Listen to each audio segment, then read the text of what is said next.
Hathapradipika of Svatmarama from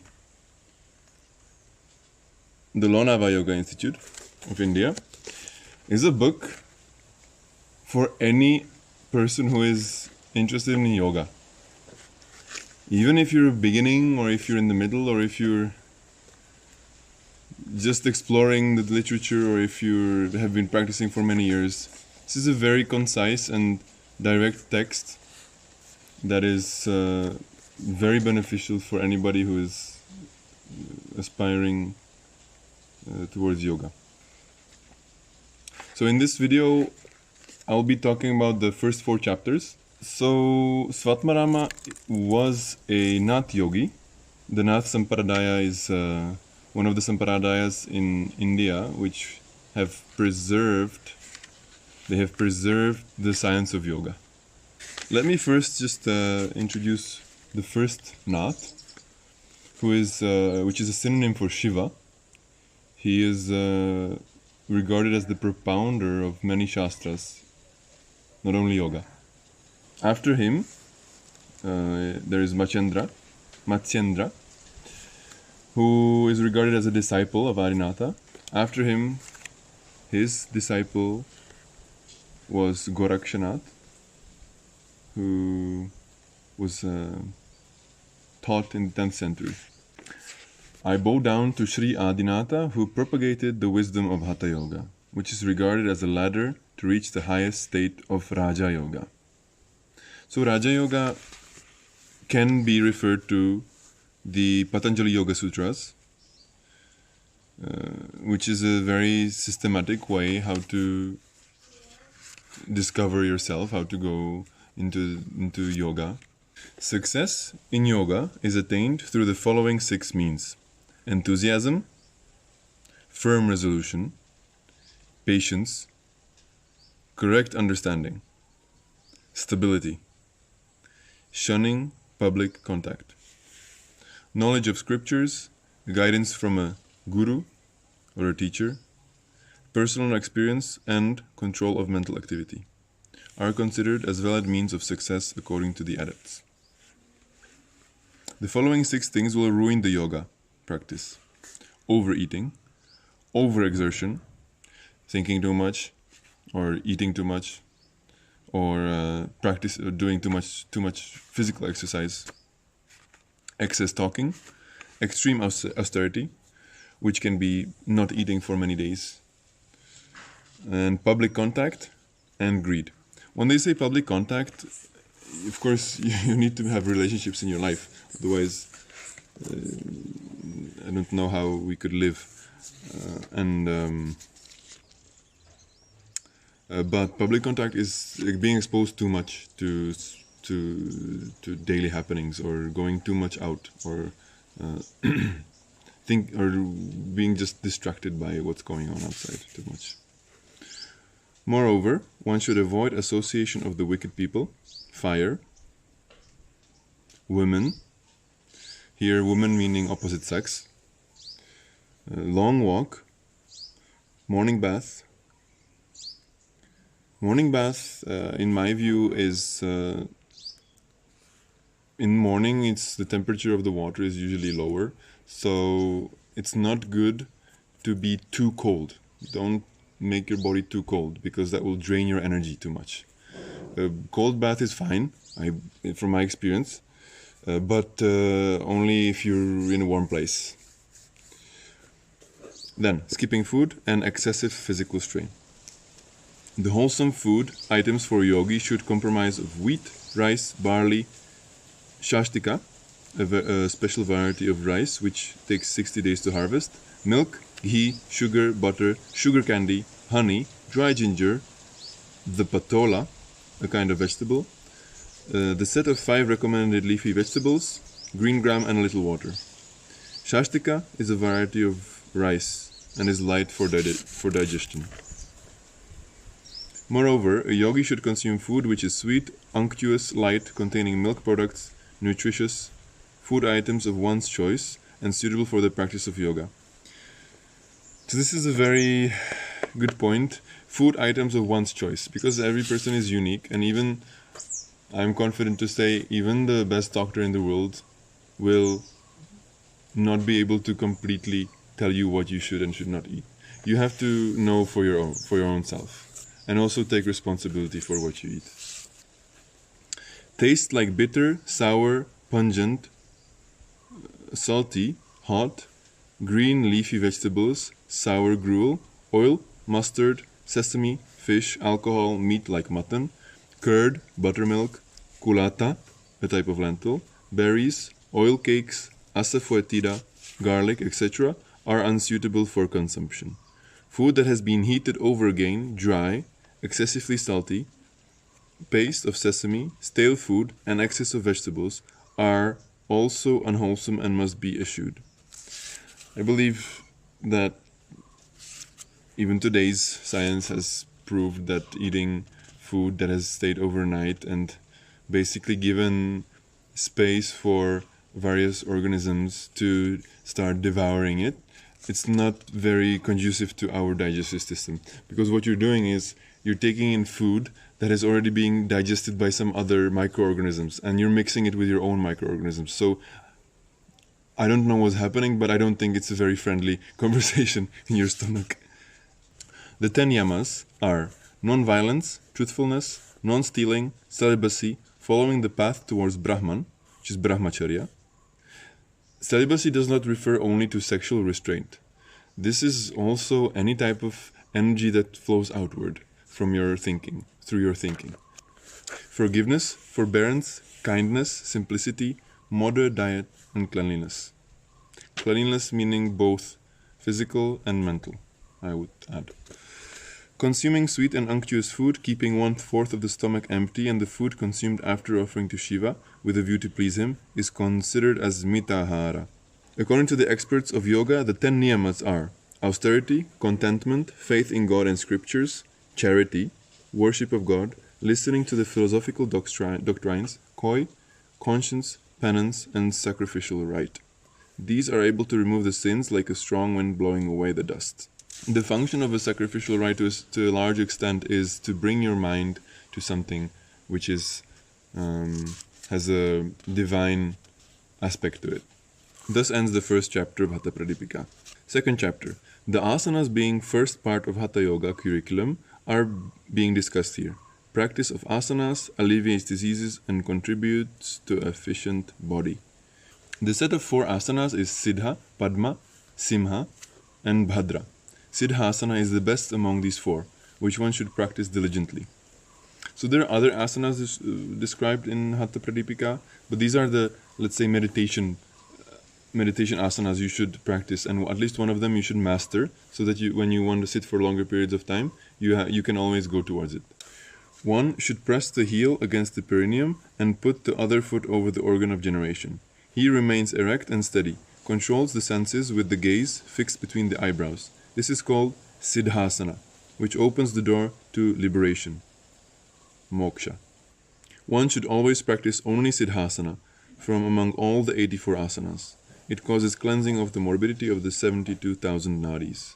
Nadis are not physical, they are energetic channels.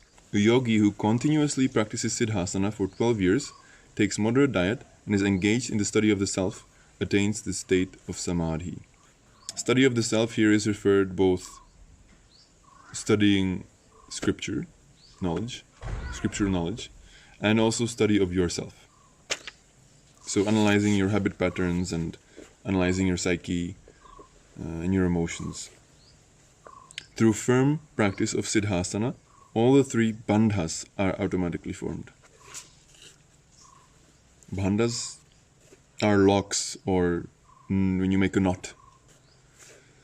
It will be discussed soon. There is no asana like Siddhasana, no kumbhaka like kevala, no mudra like khechari, and no laya, absorption, like nada.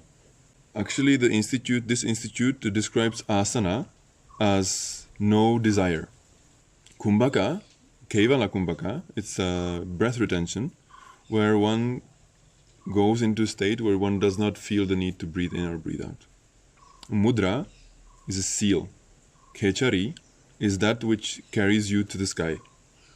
Actually, it's when you put your tongue back and push it against the palate. And nada is the internal sound that, if you pay attention very carefully and practice, you will slowly come to realize that there is a background noise, background noise sound. It almost sounds like a TV, I would say. When you, like old TV, when you turn it on, it has this like very fine buzzing. The right foot is placed on the left thigh and the left on the right. The big toes are held with the respective hands crossed behind the back, chin fixed upon the chest and the gaze directed towards the tip of the nose. This is Padmasana, which removes the diseases of the yogis. Just to comment here, tip of the nose is this bridge between the nose, between the two nostrils. So here. One should continue the Hatha yogic practices of asanas, various kumbhakas, and valuable mudras until one achieves success in Raja Yoga. Success in Raja Yoga is Samadhi. Thus ends the second chapter. Third chapter. A yogi having established in asana and is free from fatigue should practice purification of nadis, mudras, and pranayama. Pranayama is control of prana. I would even classify pranayama the way you exert yourself in everyday life. If you exert too much energy, you're not controlling your prana. Though, practically, pranayama are techniques where you control your breath, and through your breath, you control the energy inside you. Because the breath and the mind is like a undividable link. If you divide, one dies. If you stop breathing, you cannot live. So when you control your breath, you're able to control your mind. When you can able to control your mind, you can control your breath. It works both ways. So that's why pranayama is so important, and it has so much stress in the world of yoga and hatha yoga. A young, old, too old, diseased, or even weak attains success in all aspects of yoga by untiring practice. The proper sequence of the yoga practice is asana, different kumbhakas, mudras, and nadanusandhana. So if you have 1 hour to practice, you can put all these into it. Nadanusandhana, you can say sitting for meditation, but literally it is listening to the nada, to the internal sound, to the noise that is described. Only through practice one attains success. How can one attain success without practice? Practice alone brings success, in which there is no doubt. By merely studying the scriptures, what we're doing right now, one does not attain success in yoga. Wearing a particular type of dress or mere talking about yoga does not also bring success. So if somebody has a nice attire, some earrings, with a trishul, that doesn't mean that they are yogi. But it's okay, you can get fooled sometimes. You can get back on track. Practice of yoga alleviates suffering if one follows the daily regimen of moderation in diet, activity, physical effort, action, sleep, and awakening. One should never impart the knowledge of yoga to the one who is overindulged only in sex and food and is fashionable in clothes. In the clear conscience, these worldly pleasures are like bubbles which should be discarded. One should constantly gaze at a very minute object, remaining one-pointed until tears roll down. This is known as trataka. This technique alleviates eye diseases and drowsiness or sloth, and therefore it should be carefully guarded like a casket of gold. My favorite practice is staring into fire or staring into actually a little flame, a candle, or a ghee lamp, like this one. It's over here. This is a ghee lamp or oil lamp. One quickly rotates the abdominal columns to the right and left for 100, in brackets, several times. This is called Nauli Yoga. Nauli is the crown of all the kriyas of Hatha, which stimulates weak digestion, streamlines gastric fire, brings a deep sense of well-being, and totally removes all the disorders caused by the imbalance of the three humors, in brackets doshas, which is Pitta, Vata, and Kapha. You can study this in Ayurvedic literature. Thus ends the third chapter. Having established in the practice of asanas, a yogi who is self-restrained and consumes wholesome and moderate food should undertake the regular practice of pranayama as instructed by the guru. So until now, I think all the things you can do on your own, which is said in the self-restrained, yogi who is self-restrained, that means you have self-discipline and that you don't need anybody watching you. You can watch yourself and control yourself, because these are things that you can really control.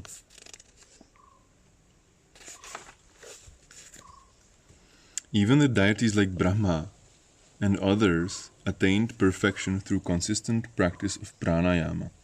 Therefore, one should practice pranayama. Mind becomes active as the breathing increases. When breath is controlled, mind becomes steady. To attain mental stability, a yogi should practice pranayama.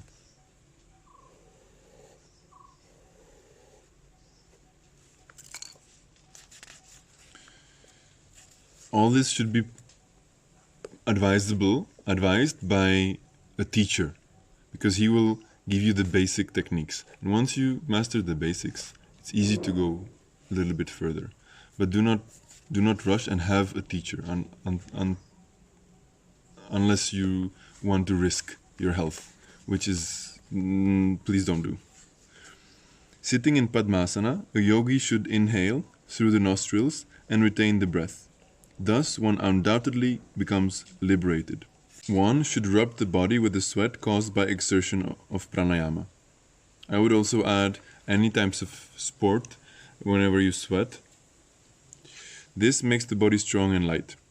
What happens is that when you sweat, along with the sweat comes a lot of minerals, and these can be reabsorbed into your skin. And since it's directly being absorbed into your skin, they immediately get nourishment. For success, one should inhale, retain, and exhale in a very judicious manner. By the contraction of anal muscles, Mula Bandha, by contraction of the throat, Jalandhara Bandha, and by pulling the abdomen backwards, Uddiyana Bandha, the prana moves to Brahmarandra. Brahmarandra meaning up. When one masters Kevala Kumbhaka, irrespective of inhalation or exhalation, nothing remains unachievable for him in the three worlds. Three worlds meaning the physical world, the astral world, and the causal world. If you want to know more about this, I recommend the book The Holy Science by Sri Yuktiswar Giri, or also there's a short description in the autobiography of a yogi. Hatha, without Raja Yoga, cannot be perfected. So also, Raja Yoga without Hatha cannot be accomplished. Therefore, one should practice both until one attains the state of Nishpati, which is Samadhi. Having a healthy body and good control of your breath and breathing habits and eating habits and all the habits described, you will prepare for the higher means in yoga. That means self-realization. This was the quick extract of Hathapradipika of Svatmarama.